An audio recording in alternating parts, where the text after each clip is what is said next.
This is the L2C Media Network, and this is Steve Baxley Sports Final, brought to you by the L2C Media Network. Now, with the deals, the headlines, and everything else on Saturday night, here's Steve. Good evening. Welcome. I gotta cut this hair. It's gone mullet now. Well, hi. How are you? How you been?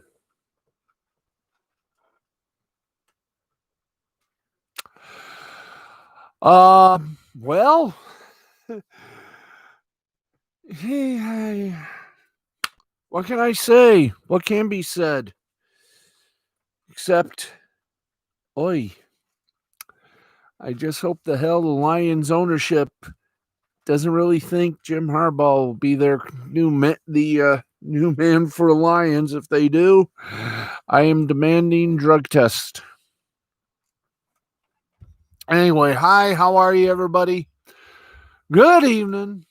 Welcome, one and all, to the Sports Final. I am Steve, the Baxman Baxley, and today was a double dip of Michigan State on the old alphabet affiliated stations, at least somewhere here in Michigan. Let's do this properly. It is time. If it's Saturday, it's time for the college football scoreboard, which, as we know, is not sponsored by Prudential for life, health, auto, and home insurance. Get a piece of the rock, Prudential, and let's just go to the scoreboard because, oh boy, I feel like performing a freaking mea culpa. But wow. And when I say wow, I mean wow. We got some games still in progress and some games final scored. And if I were a Spartan Fiend fan, I would hope like hell the win knocks us off the air. Failing that, well, let's get on with it. Shall we? We shall. Okay, want this up a bit? No, let's just get it like that and go like this. Anyway, let's get to it. 7 minutes before halftime. San Jose State leads UNLV 17-3. Well, it's now 8:22 left to play. Wow. It's still 17-3 San Jose over UNLV. 6:33 left to play in the first. It is Washington and Oregon State tied at 7. Now, let's get to the final scores, and just a little reminder, they hurt. Number 10, Indiana, undefeated in the Big Ten. And we found out why. This was the first Big Ten game on the old ABC television network under the auspices of ESPN, the worldwide Uber leader in total sports network programming. By the way, 6:30 left before the half. UNLV just scored at 17-10 San Jose State. With that said, 10th ranked Indiana massacred Michigan State 24-0. Penix, the erstwhile Hoosiers quarterback, passed for 320 yards, 2 touchdowns. Scott III had 23 rushing attempts for 84 yards and a touchdown. And Freifogel really burned up the receptions, 11 receptions, 200 yards, and 2 touchdowns. The Spartans, well, Thorne was 110 yards. Haywood, 5 rushing attempts for 27 yards. And Reed flunked with 7 receptions for 63 yards. Final score once again, 10th ranked Indiana 24, Michigan State 0. Look for probably not much of a change in the AP college football poll tomorrow. We'll bring that to you tomorrow night after Sunday Night Football. North Kakalaki and Wake Forest. This was a game worthy of discussion. 59-53, North Kakalaki defeated Wake Forest. West Virginia 24, TCU 6. On the other side of the Big Ten, Nebraska beat Penn State by 7, 30-23. 22nd ranked Liberty, with a little justice, defeated West Carolina 58-14. Tulane dismissed Army badly 38-12. Kentucky. Oh, this is going to make Amy Hayes feel good. Kentucky slapped Vanderbilt like a rented mule, 38-35. Ninth ranked Miami of Florida defeated Virginia Tech by single digit, 25-24. 16th ranked Marshall defeated Middle Tennessee, 42-14.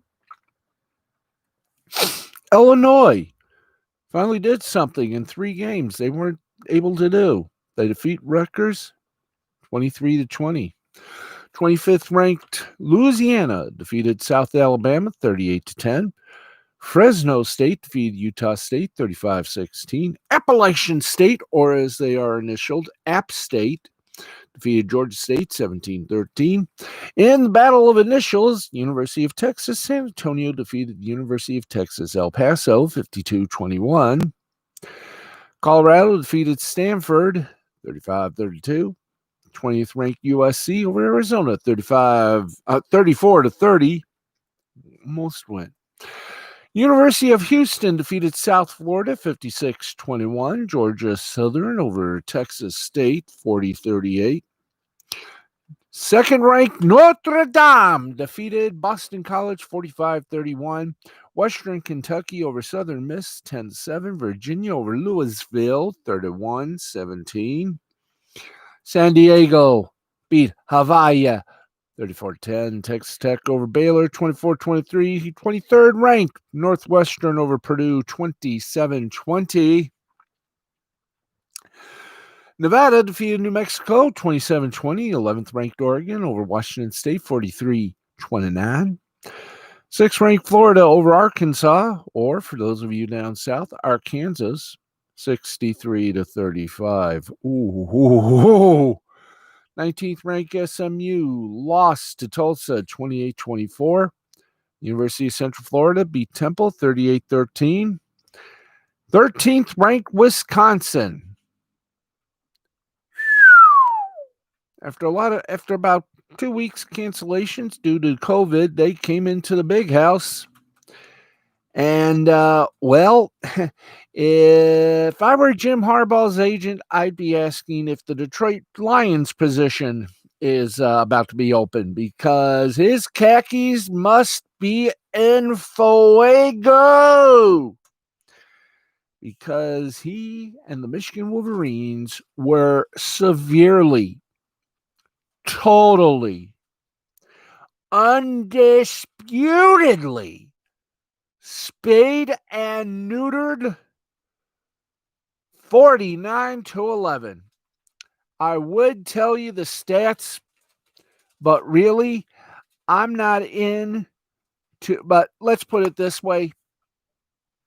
If I told you all the stats that occurred in this game, I wouldn't have a channel on YouTube. Let's put it this way, because really, it was a massacre. I mean, I gotta tell you, even my cat, my female cat Uno, bowed her head in shame.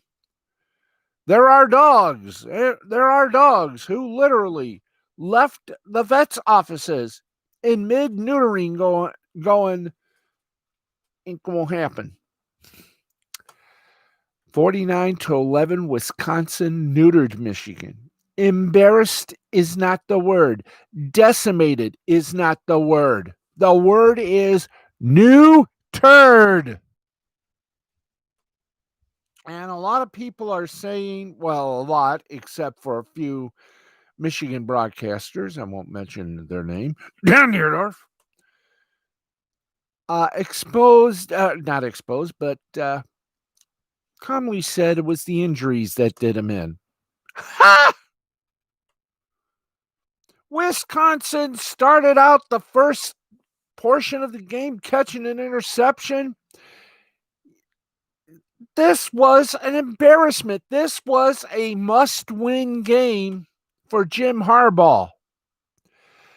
Now, guess what the must-win game is? I'm going to call it the survival game. You got it. Can't understate it. Can't overcook it. He has no choice. Scrote Penn State. For Jim Harbaugh to continue as the coach of the Michigan Wolverines, he has no damn choice. He must get on his knees, pray to God and to Bo Schembechler and Fielding Yost, and pray deeply for a miracle. You know where this is going. I don't need to finish the sentence, but I will anyway. They gotta beat. And I don't mean beat by 10, by 4, by 1. They gotta decimate the Ohio State Buckeyes, because if the Buckeyes put a beating on the Wolverines like Wisconsin did, then you know Jim Harbaugh is done. Right now, they're preparing to roast him on a spit. About, I'd say 450, about 500. He will be roasting on a spit. Oh, man, not even those khakis can save him. Oh, they must have heard me. North Carolina State over Florida State, 38-22. Ole Miss over South Carolina, 59-42. We already named the games that were postponed, canceled, or just further along the way. By the way, the Battle of California, Sunday at noon Eastern, California, UCLA. Catch on FS1, noon bell. But wow. I mean, I cannot, for the life of me, give you the stats on that Wisconsin-Michigan game. It reads like, I don't know, a rap sheet for a murder. Trust me, there are more bodies on Michigan left on the Michigan field than there were. Well, you just name your pick of which movie, Freddy Krueger or Jason Voorhees or even Michael Myers. I mean, I understand they're going, can we be the next coach? And by the way, I tweeted that if the Lions think about hiring Jim Harbaugh as their new head coach, I am going to request some drug testing be held for the ownership, because that game was an embarrassment. If I were a Michigan alumni, I would start looking for a new coach fast. If I were Jim Harbaugh's agent, I'd start saying, well, we'll work somewhere other than Detroit. In fact, if I were Sheila Ford and her family, I wouldn't even attempt to fire Matt Patricia, Bobby Quinn. I'd extend them for one more season just as a common courtesy. I mean, really, folks. If I were Wolverine Nation, I would hang my head in shame at the way my team played. That was an embarrassment. An embarrassment, an abomination. I mean, really, this was not the Wolverines. This was more the Pussies. Wolverine Nation, you should be upset. Jim Harbaugh was brought in, one of the best quarterbacks of the Wolverines past. He was brought in. to give the Wolverines some gravitas and possibly a championship. But we all know that would never happen because college football championships usually go to teams that are, well, how would you say it, richly deserved, like, say, Alabama or Clemson or even Ohio State. That was a disaster. It was an embarrassment. And if I were Wolverine Nation, I would be wearing black on Monday when you guys go off to the university for limited scholarship. Because if Wolverine fans, you got to be embarrassed for what happened tonight. National television audience. And what happened? To quote Jackie Gleason, when he had to apologize for hosting a lame game show, quote,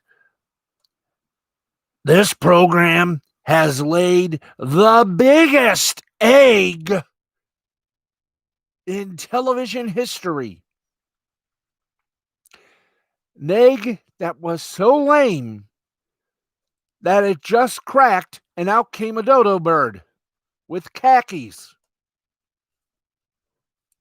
Harbaugh should be embarrassed to even coach that team." Right now, Schembechler's up in heaven going, "I know nothing about this team. I coached a good team. I didn't coach a bunch of idiots tonight." Oh, boy. Anyway, I have expunged myself. I am cleansed.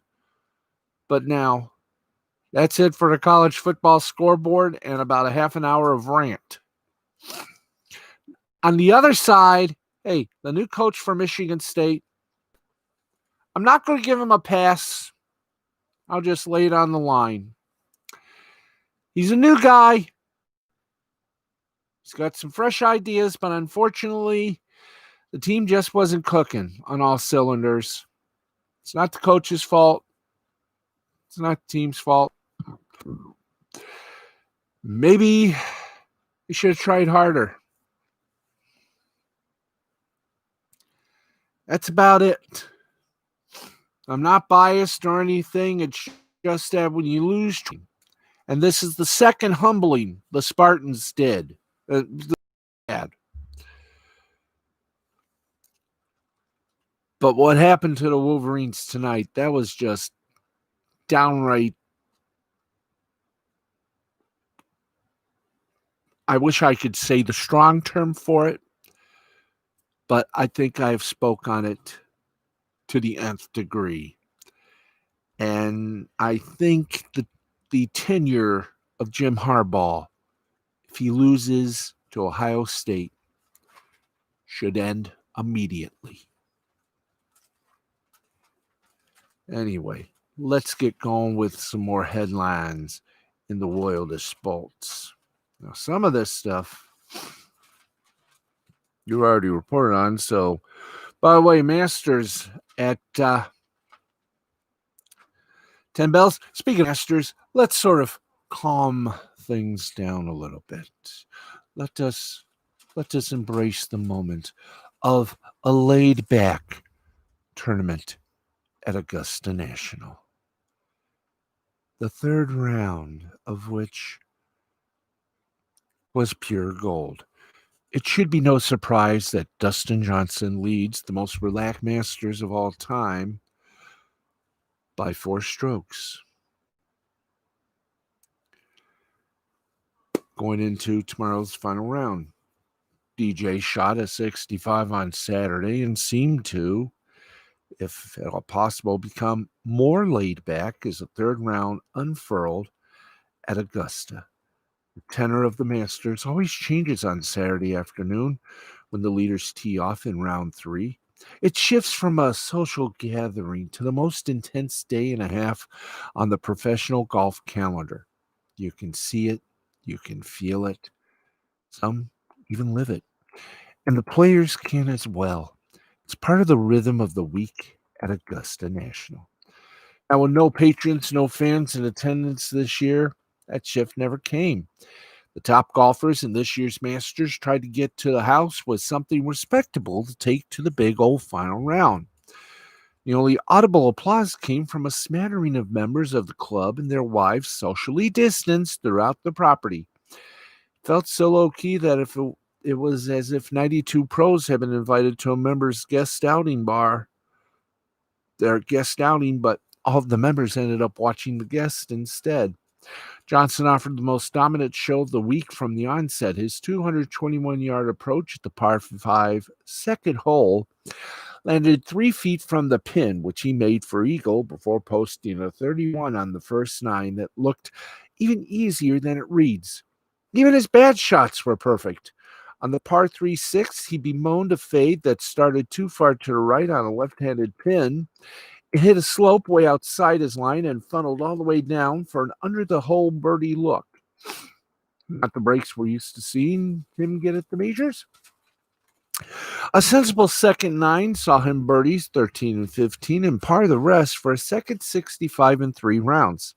His 16 underscore of 200 ties Jordan Spieth in 2015 for the lowest ever at the Masters, and he became just the 4th player to shoot 66 or better in the 3rd round of the Masters after leading through 36 holes. Now, the other 3, some fellows by the name of Nicholas, Woods, and Hogan, all won by 5 strokes or more. Now, that type of blowout is what's expected of DJ tomorrow.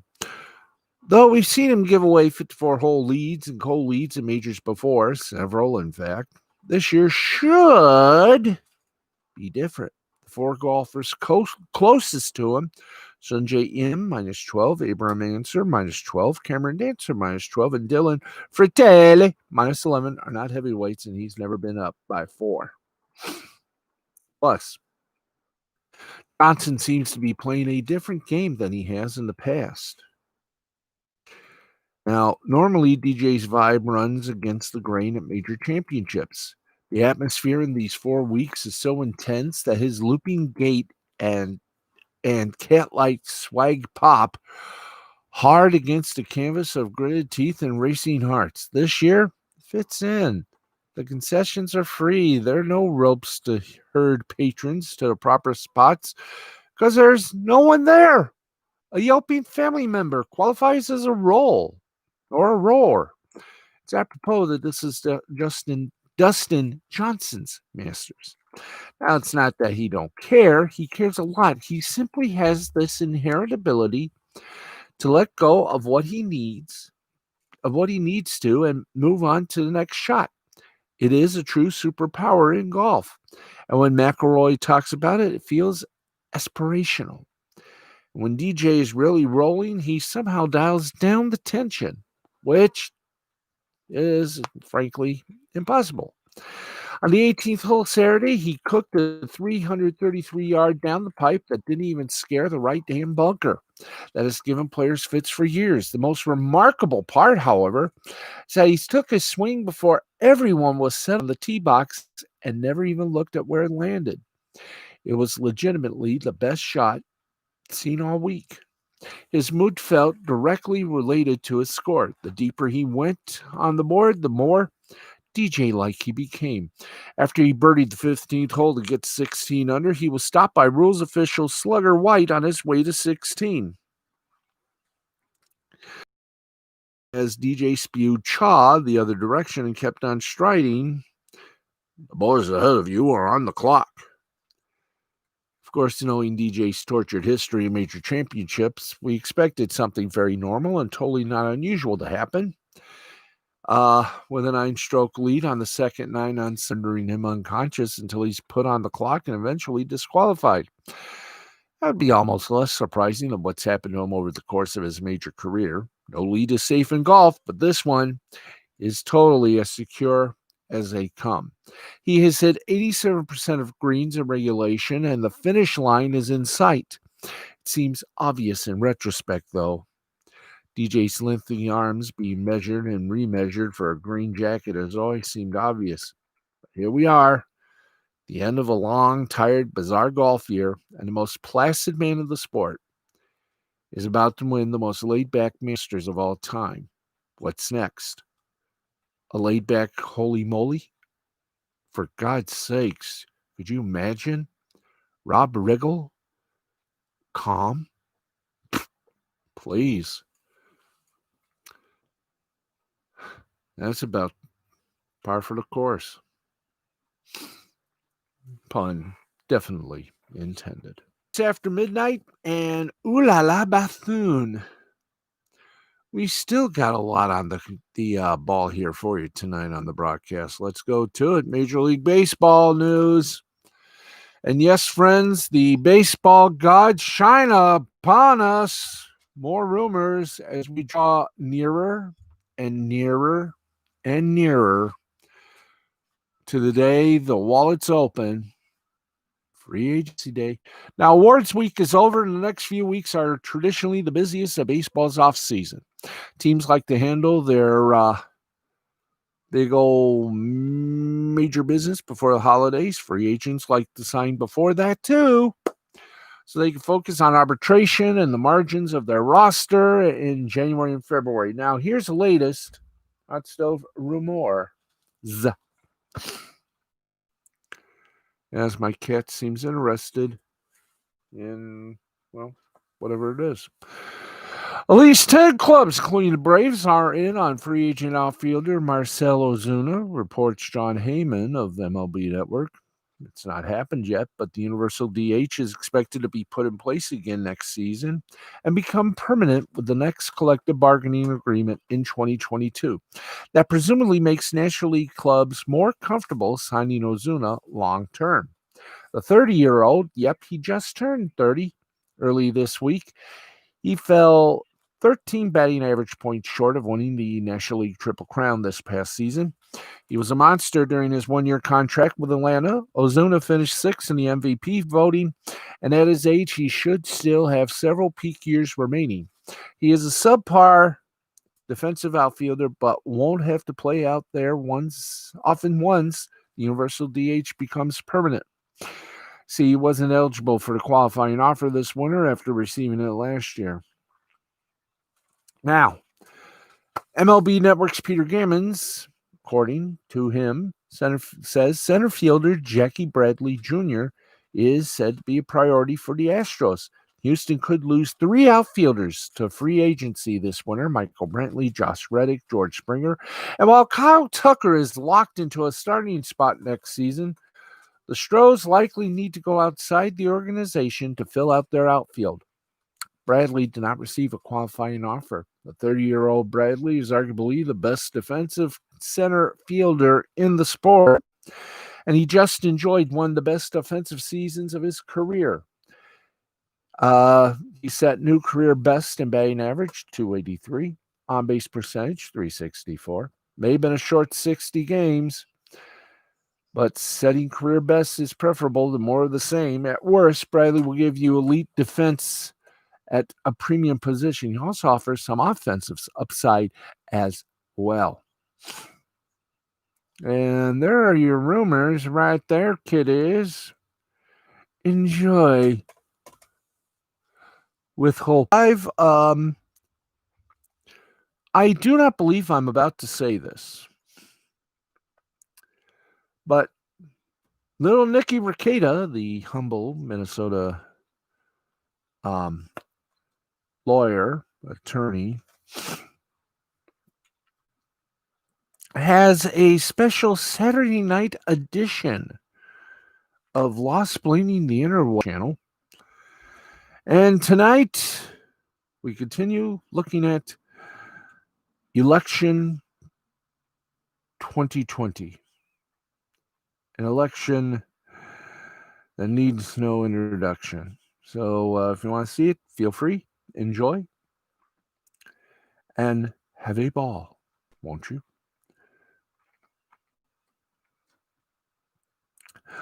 Okay, kiddies, let's go right now. Before we hit the boxing, let's do a little UFC, a little MMA report for you. And then we'll go straight to the Vatican Football League for our buddy, the Rabbi, his predictions. And wow, that's about all I can say about him. Wow. Okay, of course, it is UFC Fight Night. We got the results for you. 4 years later, former UFC champion Rafael Dos Anjos still very much looks like a viable title contender at lightweight. Dos Anjos, 30-13, who moved back down to 155 pounds on Saturday after a 4-4 run at welterweight, made a strong statement about where he still stands.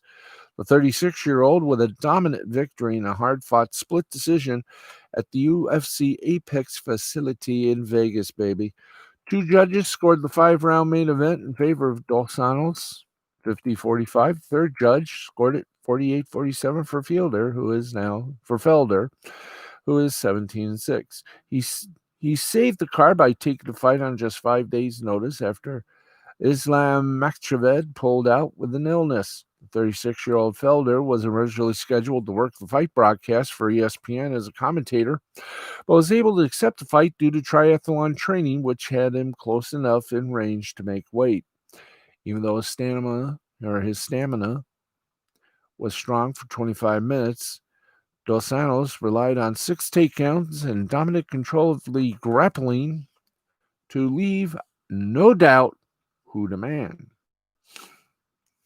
The attention heading into Friday's weigh-in was focused upon whether Dos Anjos, who lost his lightweight title in 2016 via first-round knockout to Eddie Alvarez after a weight cut in which he later said he almost died, could look healthy back at 155 pounds. It turned out he was an RDA, came in shredded, and had proved to have no shortage of cardio in the championship rounds. The real weigh-in scare turned out to come in Felder's camp as he was forced to shed an extreme amount of weight in just a matter of days, yet happily gutted it out. Sacrifice led him to securing a fight of the night bonus in defeat. He was able to strike fairly even with RDA anytime. The action was contested in the center of the cage. He opened a cut above his right eye with a left hook in round 1, but the Brazilian native was able to sway each round into his favor by backing Felder up to the cage and eventually dragging him down like a sack of taters. What a fight indeed. Dos Anjos credited Felder being so open about having nothing to lose, entering this fight with making the end of the fight week even harder on him because he knew how hard Felder was going to compete.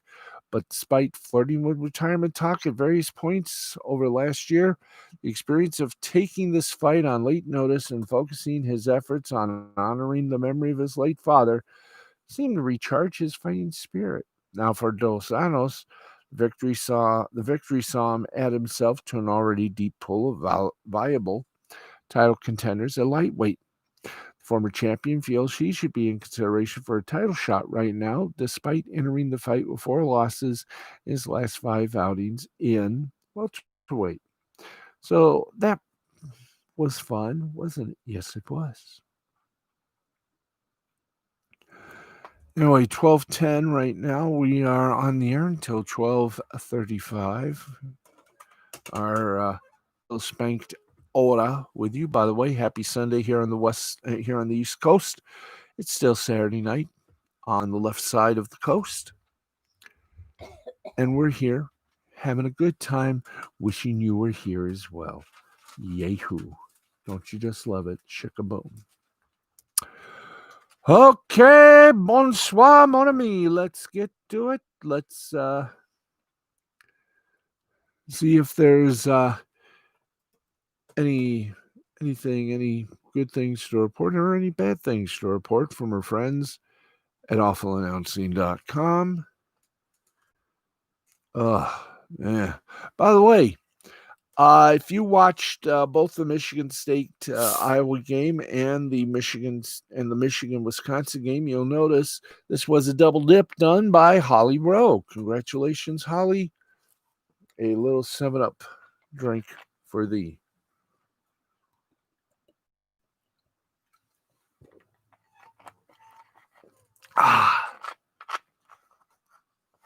There we go. The 7 Up, Diet 7 Up, the champagne of sodas.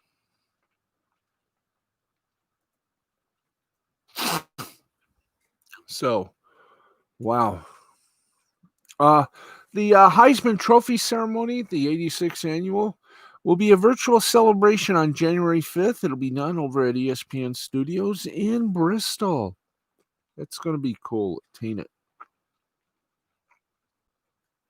Now, we do want to give out a sad note. Poor Paul Hornung, NFL Hall of Famer, Heisman Trophy winner, an excellent broadcaster for 30 plus years, passed away at the age of 84. Now, I remember watching Paul Hornung, who, along with Ray Scott, would do Notre Dame college football,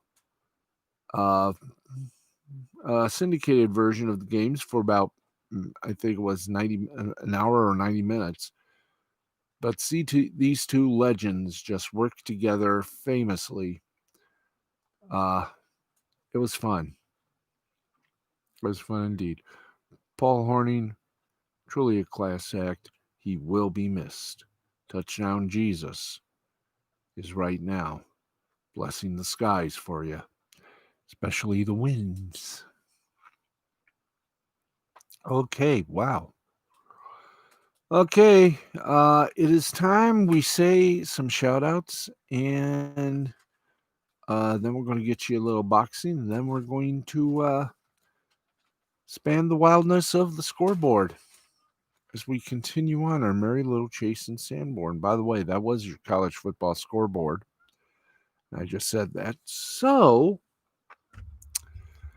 hi there. So, a needle pulling thread. Let's say good hi there to my friends. Arch Angela Orsini, how are you? Brenda Dixon, hi. Soraya Fidel, hi. Kimberly Wells, hello. Angela Peterson, Christina Peterson, Anne Marie Mann, Jay the Brain Man, Yuki Tanaka, Alan Oberoff, Marielle Lou from Fox 2, Joseph Radcliffe, Theron Styles, Brutal Metzler, Amanda Bernis, Shafi Abraham, Yvonne Marie. We also say hi to Dale Sankey, Jeff Rollo, Marley Wiley, George Templeton, Blind Lemon, Nellie K9, his lovely wife, Mrs. Nellie K9, all my friends in Australia, Cleo Glide, Peggy Ann Boz, James Murphdog Murphy, Bobby Strauss, the one-man gang who does our companion show, Sports Central USA, Rob Rago, Kika Bachman Tech, Kiki Melendez, Joseph Schwartz, Randy West, Sarah Baxley Legrand, Myra Baxley Duan, Dwight Duan, Joseph Yusuf Diaz, referee Russ Kimball, Julia Salazar Cooter, Chuck Cook, and Amanda Wojcinski. Hi. Plus, Matthew Nichols, Jerry Nichols, and Nancy Nichols. Also, January J. Keaton. Also, Amy Hayes, Morris Hayes. Keep fighting a good fight, Morris. You can beat this. And Frida Hayes, Yahuski. Also, whom else do we say hi to? Oh, yeah. I think we said, hi to Ricky Pickrell, Michael Pickrell, Tony Pickrell. Hi to the legend himself, Eddie Farhat. All my friends in pro wrestling, hi, how are you? And we've done that. How about, are you ready? I'm ready too. Let's say hi to some friends over on Twitter. The Twitter sphere is cooking. So we say a gracious hello to Manuela Marshigani. How you doing? Courtney Lynn Ilwood. Hi, how are you? Oops. There we go. And, dare I say it, Dominique Keith, Tom Ziska, Melissa Wilson, Dr. Jim, all my friends at Fox 26, Alan Oberoff. Hi there, dude. How you doing? Great to see you. Jennifer Jimenez. Hi. Mike Sullivan. Arg. How are you? We also say Guten Tag, Guten Morning, Guten Tagman to the following individuals. We say hi to Peter Ueda, Louisa Fernanda, Sherry Jones, Erica Renee Davis. Hi. Peter Ueda, Louisa Fernanda, Alex Sims, Audrey Dogren, Nick Boom Boom Mantis, Beth McLeod, Lena Gwynn, Tessa Baera, my friend Rebecca, Mandy Summers, of course, Sierra Sirchi, Brenda Nixon, of course. We also say hi to Dan Leach of 97.1 Los Tiquitos, Casey Lennox, Ivy McKellen, Sean Broyles, Lydia Cornell, Killian Collins, Lucy in the Sky with Diamonds Nolan, Elaine Boozler, Brad Shepard, Pete Gilmore, Wyatt Holiday, and of course, very much so, the ha-has of the free world are around you. Charlie's London, and all the gang, including my brother from another mother, Eric Costra. If that's not enough, to my mom, I say hello as well. To my relatives, I say today, hello, how are you? It's good to see you all once again, clinging on the words. Anyway, what else do we say? Howdy hi. Well, we say howdy hi to our good friends over on the gram. That's right. Claudia Treos, Courtney Lynn Elwood, Dorothy Malone, Stacy Hayes, and a whole lot of people there on the gram that are my friends. We thank them. We welcome them with open arms and a beautiful smile. Anyway, and we also say a beautiful hello to Ronnie Love, Emerald Morrow, Madison Riley, Tony Cooper, Manuela Marchigani. Hello. And that's it for that. Sierra Sirchi, all my friends on Twitter and the gram. So, what's next after all that? Well, simple. We have some boxing for you that we would love to talk about. That's right. We got boxing. And we had a good top ranked card. Well, good in theory. Yes, very good in theory. Wish we can say otherwise. But what a night. What a night for boxing. What a night for everything, folks. By the way, for you folks listening in Australia, where are we here? Yes. Your NFL game of the week on 7 Mate is going to be the America's game, excuse the expression, of the week. It's the Seahawks and the LA Rams. You can catch it at 5:25 on 7 Mate. That is the digital service of the 7 Network. There you go. Okay, let's get to the Crawford Brook card. There were only, 2 big events? Joshua Franco, the champion, defeated, versus Andrew Maloney, ruled a no decision due to an accidental headbutt in round 2. And via 4th round TKO, Terrence Crawford defeated Kelly Brook to retain his championship. Wow. Crawford overcame a bit of a slow start in the first 2 rounds and scored a vicious finish. How vicious was it? It was a straight right hand that found Brooks's eye. That forced Tony Weeks to step in after Brooks was held up by the ropes. A few more punches, the fight was done. Wow. ESPN must have had a fun time with that matchup. Anyway, that was fast. This is even faster. Ladies and gentlemen, it's time to pay homage. Time for the scoreboard. Yay, scoreboard time.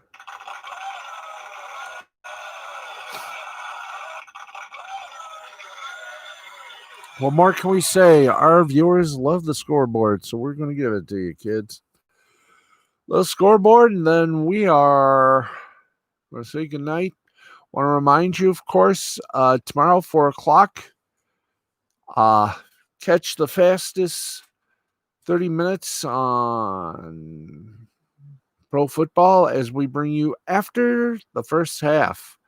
A look at the 1 o'clock games. Well, actually, we've only got about 5, and they're mostly on Fox since the Masters will be taking over the 1 o'clock spots starting at 10 a.m.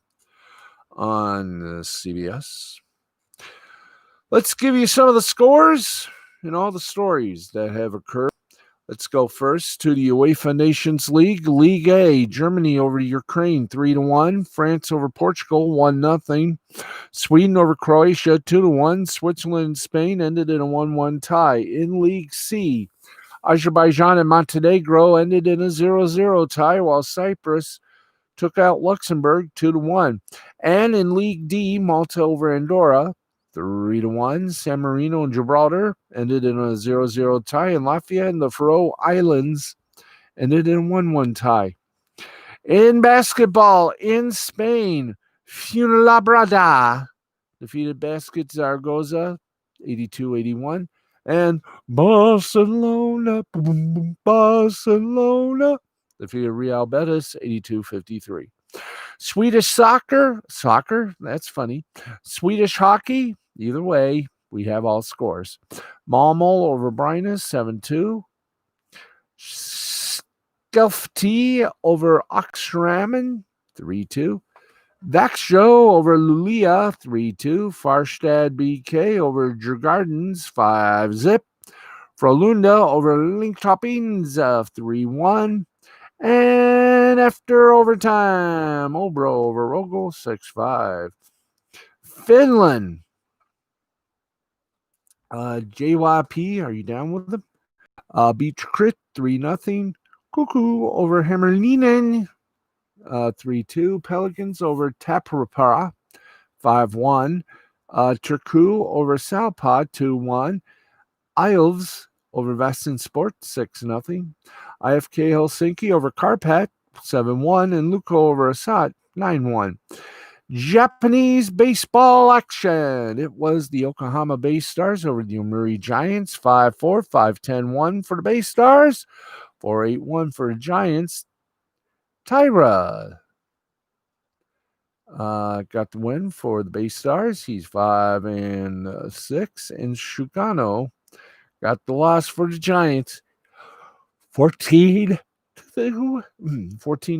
And in the playoffs in the 4th inning, the Fukuoka Silverhawks are down 1 over the Chiba Lotte Marines 3-2. And that, for want of anything more interesting or entertaining, is that for us. So from all of us here at the mighty L2C Sports Complex, and for all of us sports fans, thanks for tuning in. We got football, and that means after the first half at 4 o'clock, then more football action. Seattle taking on the LA Rams is the big shift of game tomorrow, 4:25 on Fox, while, of course, Masters will play, and we'll give you all the results of everything following Sunday Night Football. Thanks for watching, everybody. I'm Steve, the Baxman Baxley. This has been a Mystifying Creativity production in association with the L2C Media Network and L2C Sports with YouTube as well. Thanks, everybody, for watching. May your favorite teams always be winners. May my hair go back to being short. And as always, good night, America, wherever and whomever ye may be. So long, everybody. We'll see you tomorrow night following Sunday Night Football.